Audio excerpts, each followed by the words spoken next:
Hey guys, Thunder E here, and yes, I've got a ton of mobile game controllers in front of me, and you're wondering why. Well, it's very simple. I'm gonna show you which I think are the best mobile controllers for you, and I have them laying in front of me. Now, mobile gaming is very big, and there are a lot of controllers on the market. There's a ton on Amazon you can select from, but I think you'll find some of the best ones right here. Now, in terms of pricing, all of them are priced either $99 or lower. So price point is sub $100 for these controllers.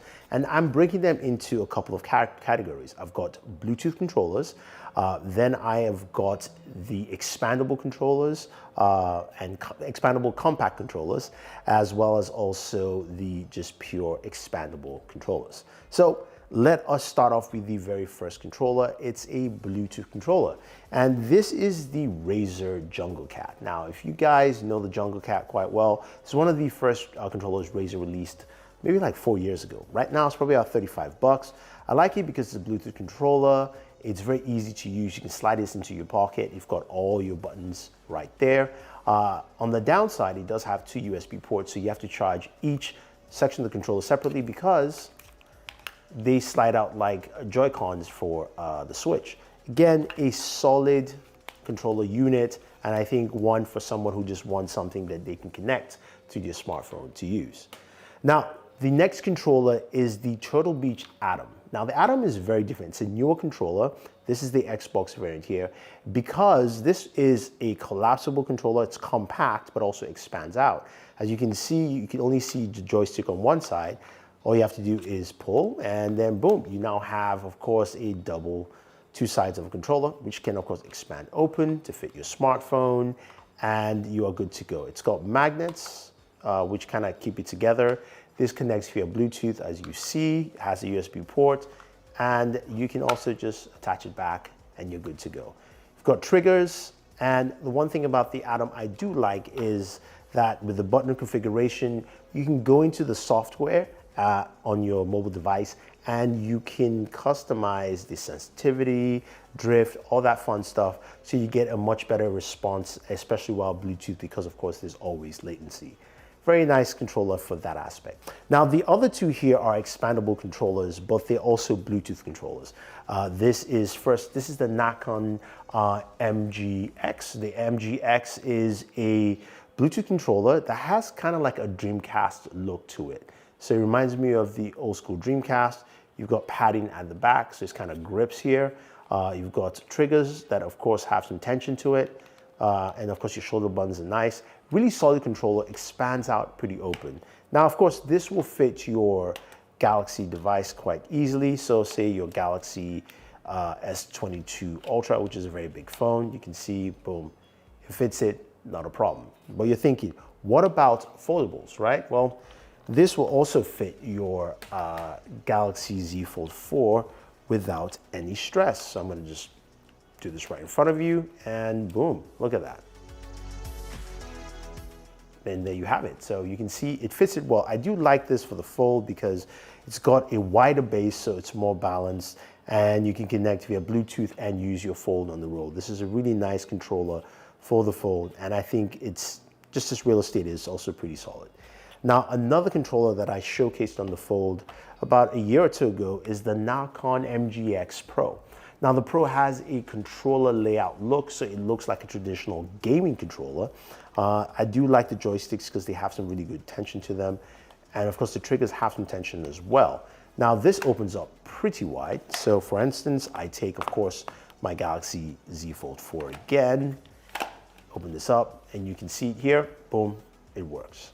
So I have my folds, I can game, and again, a Bluetooth controller. Now, the one downside is that it's a bit wide, so you do have to have a wider stance and grip. And if you have to touch anything within your game, you've got a further distance to go, but still a very solid controller. Next controllers are the expandable controllers. Now, this is the Razer Kishi. Kishi took the market by storm. Razer's controller here is one that collapses down into itself, but also expands out. You can see this is the iOS variant, and I can take my iPhone, I can connect it, boom, and look at that, done. I have a full-fledged controller. Thing about the Kishi is that it fit almost every size smartphone, and the fact that you can use it this way, access to the triggers, open that up, and then you'll be able to go ahead and collapse it back into itself is where the Kishi really shines. Now, the one downside of the Kishi is that it's not as intuitive to kind of put back together. It's something that you just kind of have to try to get it to work. As you can see, I am failing here in this video, and yeah, it just works that way. So you kind of get the idea. Boom, there you go. It actually works. So you can do that on iOS as well as also the Android version of this. And the Kishi is nice because you can break it down and it's a smaller controller, and you can throw this into your backpack, but you can open it up and use on any device that you want. Now, this is what I call the GameSir section. So GameSir has a ton of controllers here, and the cool thing about their controllers is that they do come with carrying cases. The X2, this is another X2 here, this is the X2 Pro. They all have cases for the controllers, which is nice. And I like that it comes with that because some of the controllers are big. They have Bluetooth controllers, but these are their USB or Lightning controllers. You have a Lightning variant here, and with their controllers, there is some mobility of the Lightning or USB port so that it doesn't damage your device in case you move. Now, the controllers themselves have an interesting layout. You can see right now you connect it from the left on these two, and then on the right on that. You do have grips at the back, which is pretty nice, and there's good tension. This is a bit clicky here, but there's good tension on the shoulders as well as the triggers on the controllers. Then you have, this is the X2 Pro, which is a newer controller that came out recently. I like this because it's got some really nice tension on here. I like it because it has some really good, nice tension on here. Opens up, very nice wide base. You can see the Xbox logo. And again, because this is newer, this also has remappable buttons. You can use the GameSir software to go ahead and remap those buttons for this at the back and start gaming. Now, the best controller out of all of them, I think, is this one here. This is the GameSir X3 Pro. This is a very different controller. Now, you're looking at it here, you're going, okay, what's really special? Kind of looks like the other ones. First of all, it's more customizable. You can change, of course, your thumbsticks. I have a shorter thumbstick and a longer one there. I can change my D-pad from traditional D-pad to more hexagonal D-pad over here. So I have that. And then I've got some nice triggers, shoulder buttons all together. But then you see this plate here. This is a cooling plate because you can actually turn the fan on. So you have to plug it in. That is a downside.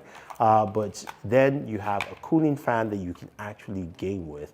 And it does a really good job at keeping your device cool. So say, for instance, you're playing with your Galaxy device. I can open this up.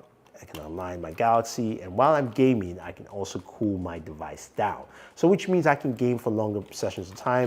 And as an Android gamer, and you know a lot of gamers out there play for quite long sessions, this is really important, and I think it works out really, really well. And finally, the section over here, this is what I call the Backbone Arena. Now, Backbone came out with a controller about a year and a half ago, maybe two, the original Backbone controller. Solid, super lightweight. This is probably one of the lightest controllers here, other than maybe the Jungle Cat. But opens up, it expands, it connected via Lightning, and it has some really nice button configuration. So they came out with that, and then they came out with a PlayStation variant, which got a lot of people excited because it looks like a PlayStation controller. Nice, again, look and feel. You've got your standard buttons, you have a screenshot button, you have a Backbone controller button. We'll get to that in a second. And then finally, they have an Android version. So this, of course, covers all the bases. Now, Backbone really excels not just with the controller itself, but also with that specific button. That button there allows you to do a couple of things, actually both of them. Take a screenshot, also quick record your gameplay, but this other button here allows you to go into the Backbone software. And that gives you so much more flexibility with this. With the Backbone software, you can go in, look at the games you're playing, you can select new games, find games that work, you can go into your gaming services, all that stuff. Very fast, very fluid. It is probably one of the best software systems on any of these mobile controllers. But not to be outdone, Razer said, yes, we can do that too. And Razer has the Razer Kishi V2. Again, super light, just like the backbone. You do have the Android and the iOS variant of these controllers. Now, what I like about the Razer is that you do have 2 extra buttons. Here, we do have on the iOS version an R4 and an L4. And then on Android, it's just called M1 and M2. Again, same extra buttons, which can be remapped in the Razer software. Now, the Razer software is, of course, indicated by that button. I wish they made it green, actually, you know. But that being said, that button opens up the software, gives you some of the same functionality like the backbone, being able to go in to find your gaming services, jump into games that it supports and play, all that kind of fun stuff, which is quite interesting. But I say the backbone still does that a little bit better. So you're looking at this and you're going, okay, you've shown us a ton of controllers and they all satisfy a specific need. I would say my favorite controller out of all of them to use is the backbone controller, just because it just works really well on all my devices and the software is very, very smooth. I definitely like that. But when I want to play for long gaming sessions, the GameSir X3 Pro, that cooling really does a good job. But honestly, any of these controllers will do your needs for you. And also their price points are really competitive and attractive, where you have things from as low as $35 all the way to $99. And any of these will solve any of your gaming needs for controllers. Some are better than others, and you can see it quite clearly here. So if you guys have any questions or any comments, or you want to pick up any of these controllers, use our links down below. And if there's any other controllers you want me to try out, I'll definitely do it here on the channel. This is Thunder E saying thank you and always enjoy your entertainment.